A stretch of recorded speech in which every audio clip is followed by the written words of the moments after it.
இனிமே கண்ணை மூடிட்டு கடலை எண்ணெய் வாங்கலாம். ஏன்னா மந்த்ரா கடலை எண்ணெய் இதயத்தின் தயாரிப்பு. வறுக்க பொரிக்க ஏன் எல்லா சமையலுக்கும் மந்த்ரா தான். மந்த்ரா கடலை எண்ணெய், அபார ருசி, ஆரோக்கியமான உடல் நலம்.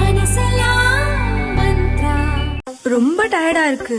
இயற்கையான டேட்ஸ், பாதாம், பிஸ்தா, கேஷு அண்ட் ஹனி கொண்டு தயாரிக்கப்பட்ட லயன் டேட் நட் பைட்ஸ்.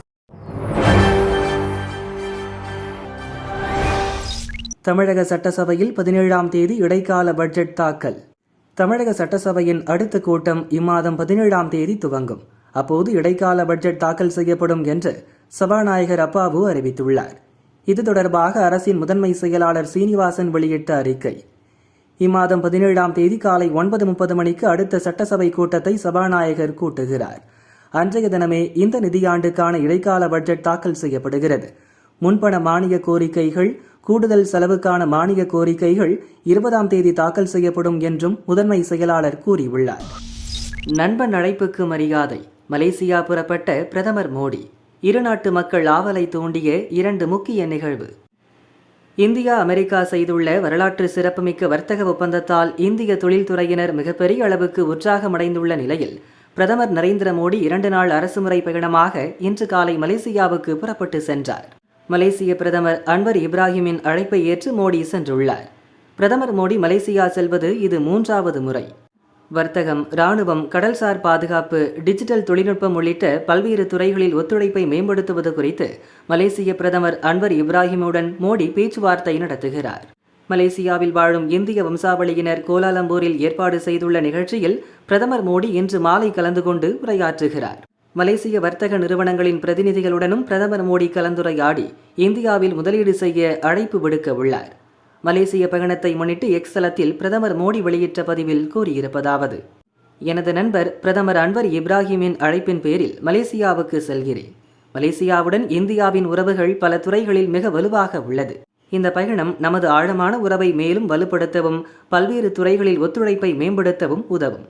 இராணுவ ஒத்துழைப்பை வலுப்படுத்தவும் பொருளாதார உறவை மேம்படுத்தவும் புதிய துறைகளில் ஒருங்கிணைந்து செயல்படுவது குறித்தும் இருநாட்டு அதிகாரிகளும் பேச்சு நடத்துவார்கள். மலேசியா துடிப்புமிக்க இந்திய வம்சாவளியினரை கொண்ட ஒரு நாடாகும். கோலாலம்பூரில் இன்று இந்திய வம்சாவளியினரின் சமூக நிகழ்ச்சியில் பங்கேற்க ஆவலுடன் இருக்கிறேன். அங்கு நமது புலம்பெயர்ந்தோருடன் உரையாடும் வாய்ப்பையும் நான் பெறவிருக்கிறேன் என மோடி கூறியுள்ளார்.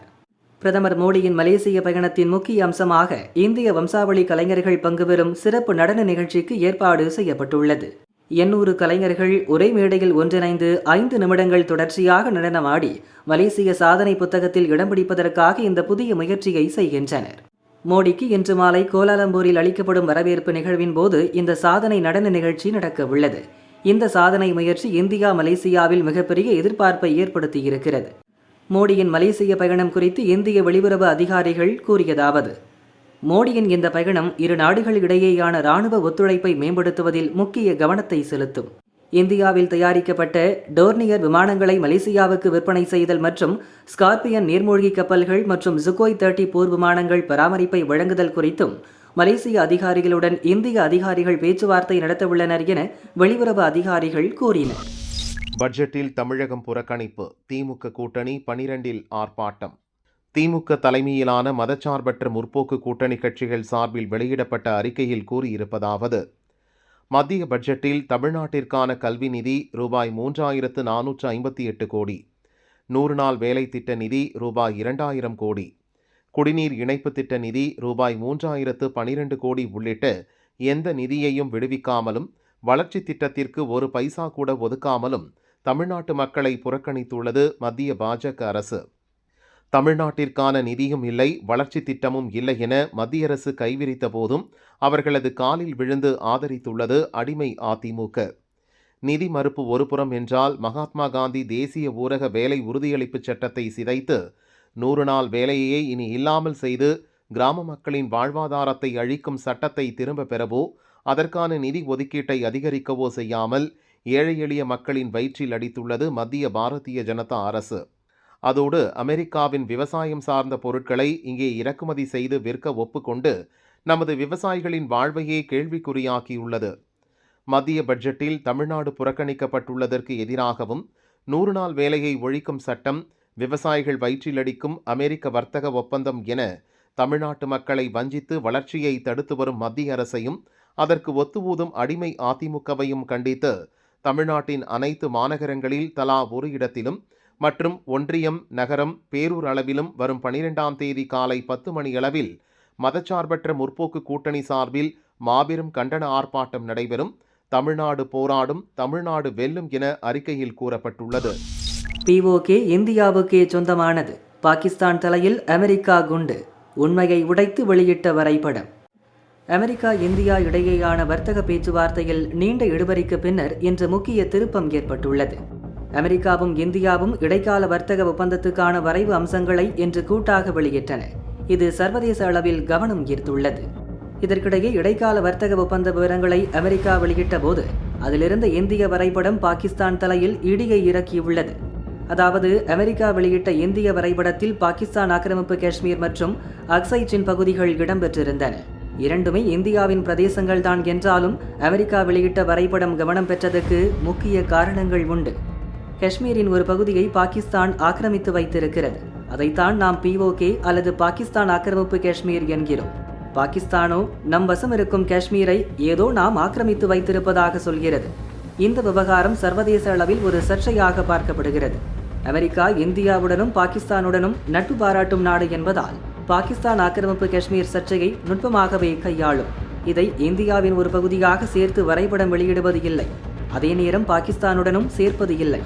மாறாக பாகிஸ்தான் ஆக்கிரமிப்பு காஷ்மீரை தனியாக கோடிட்டு பிரித்து காட்டுவதே அமெரிக்காவின் வழக்கம். ஆனால் இப்போது பாகிஸ்தான் ஆக்கிரமிப்பு காஷ்மீர் இந்தியாவுக்கு தான் சொந்தம் என்பதை பகிரங்கமாக காட்டுவது போல அமெரிக்கா வரைபடம் வெளியிட்டிருக்கிறது. இதுதான் பாகிஸ்தான் தலையில் இடியை இறக்கியிருக்கிறது. இதில் கவனிக்க வேண்டிய இன்னொரு விஷயமும் இருக்கிறது.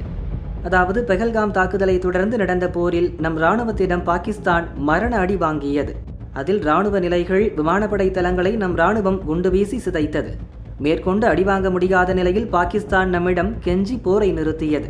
ஆனால் அந்த நேரத்தில் இந்தியாவுடன் ஏற்பட்ட வர்த்தக மோதல் காரணமாக அமெரிக்கா தேவையே இல்லாமல் பாகிஸ்தானுக்கு ஆதரவு கரம் நீட்டியது.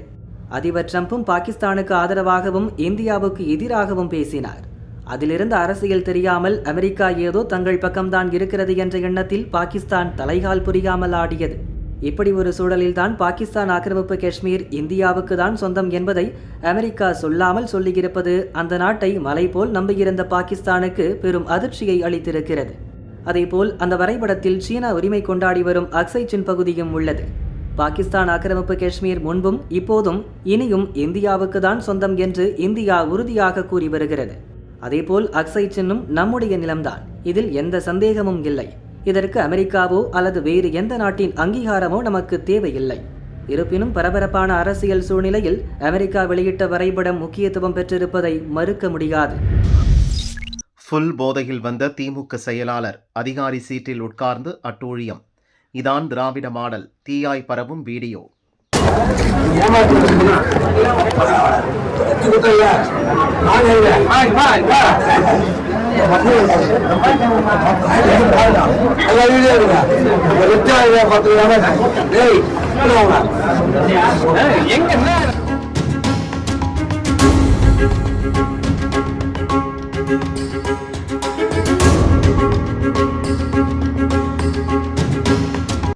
சார்பதிவாளர் அலுவலகத்துக்கு ஃபுல் போதையில் வந்த திமுக பிரமுகர் அதிகாரியின் இருக்கையில் அமர்ந்து இரு கால்களையும் மேஜையில் நீட்டியபடி 1 லட்சம் ரூபாய் கொடுத்திருக்கேன், என் டாக்குமெண்ட் என்னாச்சு என்று கேட்டு அடாவடி செய்யும் வீடியோ வெளியாகி கடும் அதிர்ச்சியை ஏற்படுத்தியுள்ளது.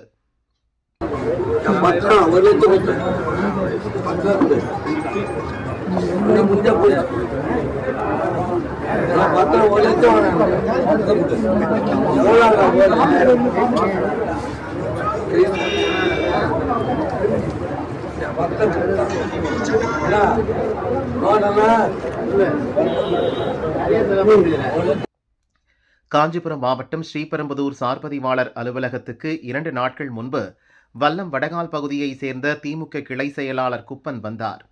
ஃபுல் போதையில் இருந்தார். அங்கிருந்த ஊழியர்கள் அதிகாரிகளை விலக்கிக் கொண்டு அலுவலகம் உள்ளே சென்றார். அதிகாரியின் இருக்கையில் உட்கார்ந்தார். கணினி மற்றும் அலுவலக கோப்புகள் வைத்துள்ள டேபிள் மீது 2 கால்களையும் நீட்டிக்கொண்டு அலுவலக ஊழியர்களிடம் தகராறு செய்தார். நான் 1 லட்சம் ரூபாய் கொடுத்திருக்கேன், இன்னும் என்னோட டாக்குமெண்ட்டை தரல என்று கூச்சலிட்டார். இதையடுத்து அலுவலக ஊழியர்கள் அவரை சமாதானப்படுத்தி கைத்தாங்கலாக வெளியே அழைத்து சென்றனர். இந்த சம்பவத்தால் சார்பதிவாளர் அலுவலகம் பரபரப்பாக காட்சியளித்தது.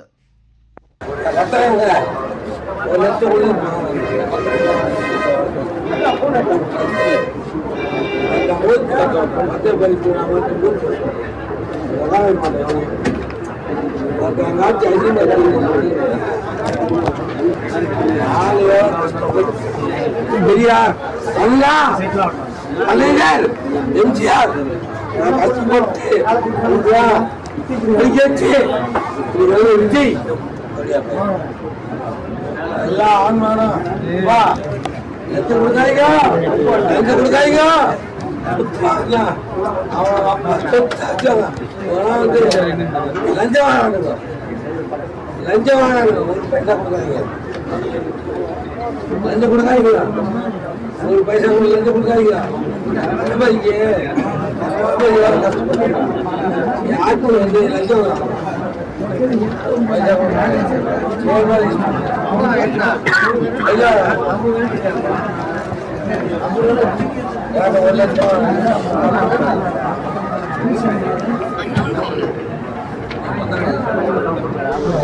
அமெரிக்காவுடனான வர்த்தக ஒப்பந்தம் இந்திய வேளாண் துறையை பாதிக்காது, உற்பத்தி ஏற்றுமதியை அதிகரிக்கும்.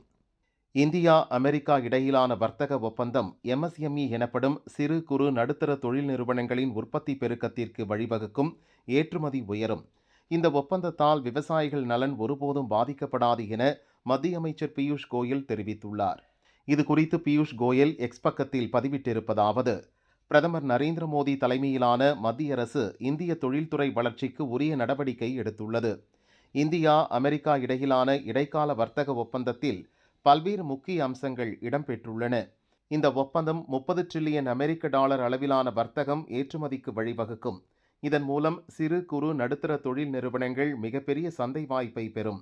குறிப்பாக அவர்கள் தயாரிக்கும் பொருட்கள் அதிகளவில் ஏற்றுமதி செய்ய மிகப்பெரிய வர்த்தக கதவு திறக்கப்பட்டுள்ளது.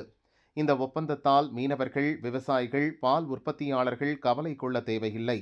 நம் விவசாயிகள், மீனவர்கள், பால் மற்றும் பால் பொருள் உற்பத்தியில் ஈடுபட்டுள்ளோர் பாதிக்காத வகையில்தான் ஒப்பந்தம் மேற்கொள்ளப்பட்டுள்ளது. நம் விளைபொருட்கள் எவ்வித பாதிப்பையும் அடையாத வகையில் பாதுகாக்கப்பட்டுள்ளது. இது இளைஞர்கள் மற்றும் மகளிருக்கு லட்சக்கணக்கான புதிய வேலைவாய்ப்பை உருவாக்கி தரும்.